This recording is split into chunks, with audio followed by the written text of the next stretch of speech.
شروع اللہ کا نام لے کر جو بڑا مہربان نہایت رحم والا ہے۔ یاسین، حکمت بھرے قرآن کی قسم، تم یقیناً پیغمبروں میں سے ہو، بالکل سیدھے راستے پر۔ یہ قرآن اس ذات کی طرف سے اتارا جا رہا ہے جس کا اقتدار بھی کامل ہے، جس کی رحمت بھی کامل، تاکہ تم ان لوگوں کو خبردار کرو جن کے باپ داداؤں کو پہلے خبردار نہیں کیا گیا تھا، اس لیے وہ غفلت میں پڑے ہوئے ہیں۔ حقیقت یہ ہے کہ ان میں سے اکثر لوگوں کے بارے میں بات پوری ہو چکی ہے، اس لیے وہ ایمان نہیں لاتے۔ ہم نے ان کے گلوں میں توق ڈال رکھے ہیں جو ٹھوڑیوں تک پہنچے ہوئے ہیں، اور اس وجہ سے ان کے سر اوپر کو اٹھے گئے ہیں، اور ہم نے ایک آڑ ان کے آگے کھڑی کر دی ہے اور ایک آڑ ان کے پیچھے کھڑی کر دی ہے، اور اس طرح انہیں ہر طرف سے ڈھانک لیا ہے، جس کے نتیجے میں انہیں کچھ سجائی نہیں دیتا۔ اور ان کے لیے دونوں باتیں برابر ہے، چاہے تم انہیں خبردار کرو یا خبردار نہ کرو، وہ ایمان نہیں لائے گے۔ تم تو صرف ایسے شخص کو خبردار کر سکتے ہو جو نصیحت پر چلے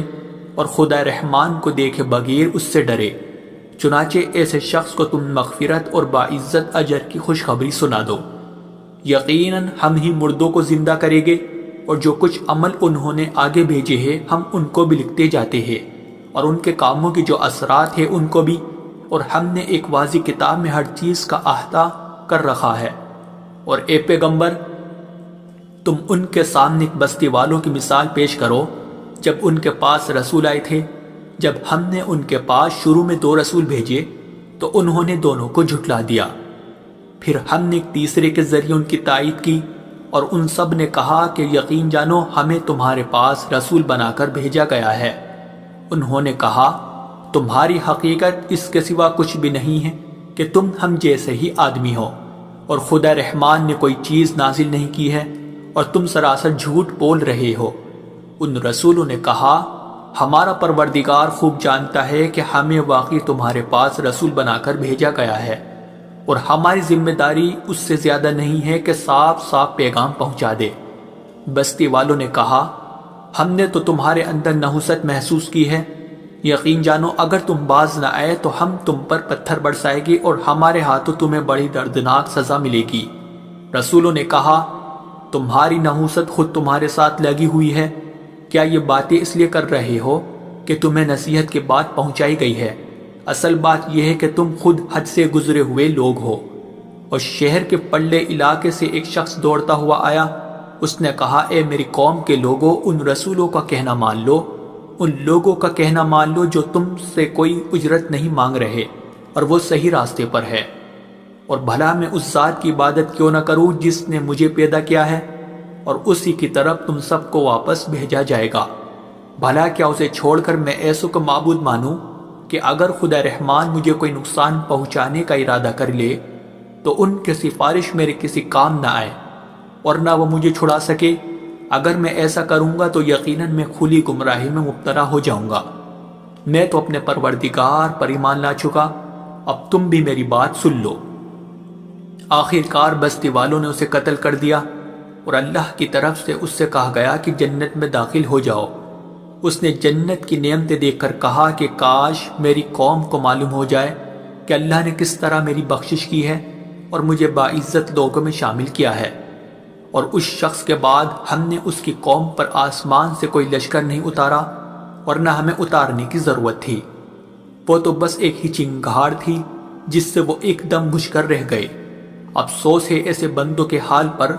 ان کے پاس کوئی رسول ایسا نہیں آیا جس کا وہ مذاق نہ اڑاتے رہے ہو۔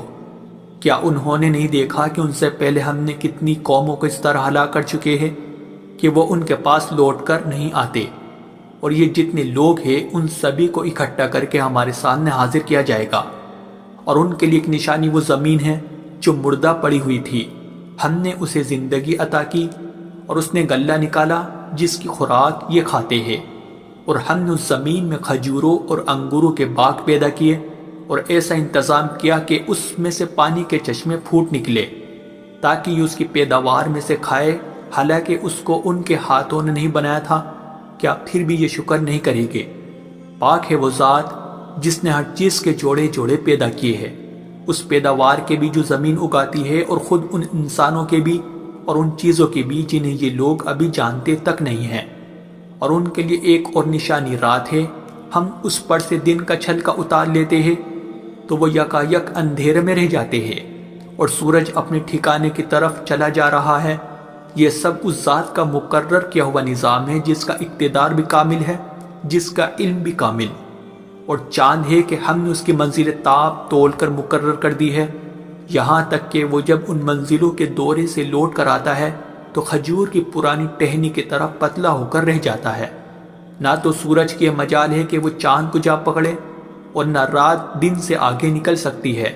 اور یہ سب اپنے اپنے مدار، اور ان کے لیے ایک اور نشان یہ ہے کہ ہم نے ان کی اولاد کو بھری ہوئی کشتی میں سوار کیا، اور ہم نے ان کے لیے اسی جیسی اور چیزیں بھی پیدا کی جن پر یہ سواری کرتے ہیں، اور اگر ہم چاہے تو انہیں غرق کر ڈالے، جس کے بعد نہ تو کوئی ان کی فریاد کو پہنچے اور نہ ان کی جان بچائی جا سکے۔ لیکن یہ سب ہماری طرف سے ایک رحمت ہے اور ایک معین وقت تک زندگی کا مزہ اٹھانے کا موقع ہے جو انہیں دیا جا رہا ہے۔ اور جب ان سے کہا جاتا ہے کہ بچو اس عذاب سے جو تمہارے سامنے ہے اور جو تمہارے مرنے کے بعد آئے گا تاکہ تم پر رحم کیا جائے، تو وہ ذرا کان نہیں دھرتے، اور ان کے پروردگار کی نشانیوں میں سے کوئی نشانی ایسی نہیں آتی جس سے وہ منہ نہ موڑ لیتے ہو۔ اور جب ان سے کہا جاتا ہے کہ اللہ نے تمہیں جو رزق دیا ہے اس میں سے غریبوں پر بھی خرچ کرو،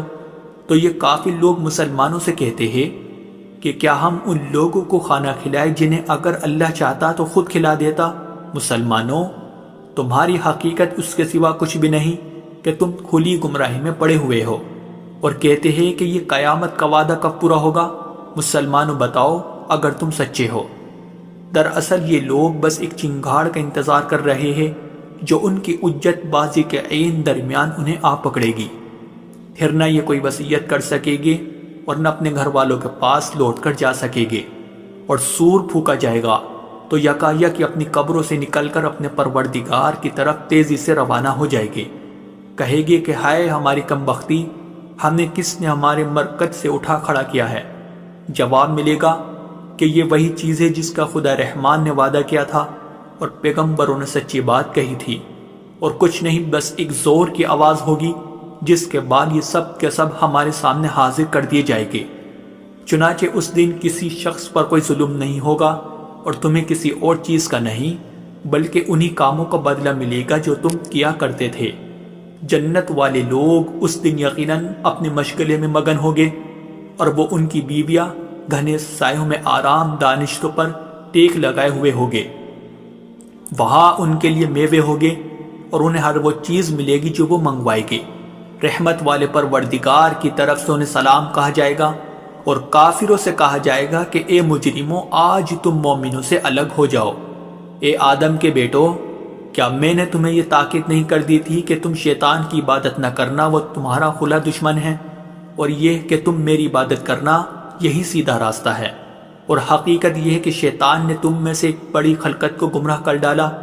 تو کیا تم سمجھتے نہیں تھے؟ یہ ہے وہ جہنم جس سے تمہیں ڈرایا جاتا تھا، آج اس میں داخل ہو جاؤ کیونکہ تم کفر کیا کرتے تھے۔ آج کے دن ہم ان کے منہ پر مہر لگا دیں گے، اور ان کے ہاتھ ہم سے بات کریں گے اور ان کے پاؤں گواہی دیں گے کہ وہ کیا کمائی کیا کرتے تھے، اور اگر ہم چاہے تو یہی دنیا میں ان کی آنکھیں مل یا میٹ کر دے، پھر یہ راستے کی تلاش میں بھاگے پھرے، لیکن انہیں کہاں کچھ سجا، اور اگر ہم چاہے تو ان کی اپنی جگہ پر بیٹھے بیٹھے ان کی صورتیں اس طرح مسخ کر دے کہ یہ نہ آگے بڑھ سکے اور نہ پیچھے لوٹ سکے۔ اور ہم جس شخص کو لمبی عمر دیتے ہیں اسے تخلیقی اعتبار سے الٹ ہی دیتے ہیں، کیا پھر بھی انہیں عقل نہیں آتی؟ اور ہم نے اپنے ان پیغمبروں کو نہ شاعری سکھائی ہے اور نہ وہ ان کے شایان شان ہیں، یہ تو بس ایک نصیحت کی بات ہے، اور ایسا قرآن جو حقیقت کو کھول کھول کر بیان کرتا ہے تاکہ ہر اس شخص کو خبردار کرے جو زندہ ہو، اور تاکہ کفر کرنے والوں پر حجت پوری ہو جائے۔ اور کیا انہوں نے یہ نہیں دیکھا کہ ہم نے اپنے ہاتھوں کی بنائی ہوئی چیزوں میں سے ان کے لیے موشی پیدا کیے اور یہ ان کے مالک بنے ہوئے ہیں، اور ہم نے ان موشیوں کو ان کے قابو میں دے دیا ہے، چنانچہ ان میں سے کچھ وہ ہے جو ان کی سواری بنے ہوئے ہیں اور کچھ وہ ہے جنہیں یہ کھاتے ہیں، نیز ان کو ان موشیوں سے اور بھی فائدہ حاصل ہوتے ہیں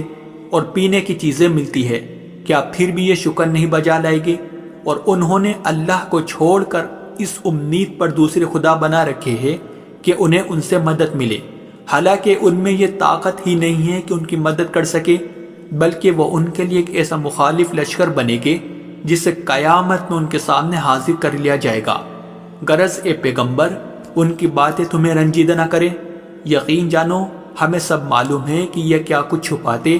اور کیا کچھ ظاہر کرتے ہیں۔ اور کیا انسان نے یہ نہیں دیکھا کہ ہم نے اسے نطفے سے پیدا کیا تھا، پھر اچانک وہ کھلم کھلا جھگڑا کرنے والا بن گیا۔ ہمارے بارے میں تو وہ باتیں بناتا ہے اور خود اپنی پیدائش کو بھلا بیٹھا ہے، کہتا ہے کہ ان ہڈیوں کو کون زندگی دے گا جب کہ وہ گل چکی ہوگی۔ کہہ دو کہ ان کو وہی زندگی دے گا جس نے انہیں پہلی بار پیدا کیا تھا، اور وہ پیدا کرنے کا ہر کام جانتا ہے۔ وہی ہے جس نے تمہارے لیے سرسبز درخت سے آگ پیدا کر دی ہے، پھر تم ذرا سی دیر میں اس سے سلگانے کا کام لیتے ہو۔ بھلا جس ذات نے آسمانوں اور زمین کو پیدا کیا ہے، کیا وہ اس بات پر قادر نہیں ہے کہ ان جیسوں کو دوبارہ پیدا کر سکے؟ کیوں نہیں، جبکہ وہ سب کچھ پیدا کرنے کی پوری مہرت رکھتا ہے۔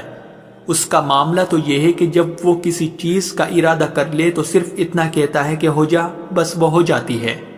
غرض پاک ہے وہ ذات جس کے ہاتھ میں ہر چیز کی حکومت ہے، اور اسی کی طرف تم سب کو آخر کار لے جایا